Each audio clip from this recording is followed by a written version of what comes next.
or 270 million Americans think fast food has become a luxury. But not for the reason you think. Everyone blames the price, but the price was never the real problem. Fast food was supposed to be cheap, fast, and actually fill you up. Now, you pay more, get less, and somehow live hungrier than before. So what changed? Because this isn't just inflation. Something much bigger is happening behind the scenes, and it's designed to keep you coming back. I want to find out how fast food companies can sell us food that doesn't fill us up, but still walk away richer than ever. Hey fellas, look what I found in my pocket. Look, a year's salary right here. What I call them?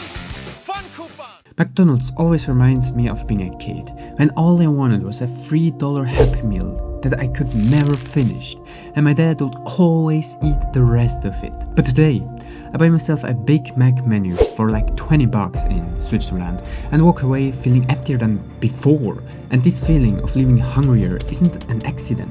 There is something nobody really talks about. Fast food isn't designed to fully satisfy you, because if it did, you wouldn't come back as often. So instead, it's optimized for something else. That almost full feeling. Not too much and not too little. Just enough to make you think you're done, but still slightly unsatisfied. And that's the real shift. Fast food isn't built to end your hunger. It's built to make you come back for more.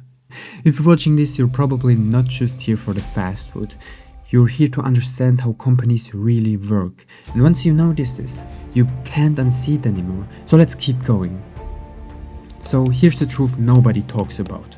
Fast food was never designed to fully satisfy you, because if it did, you wouldn't come back as often. So instead, it's optimized for something else.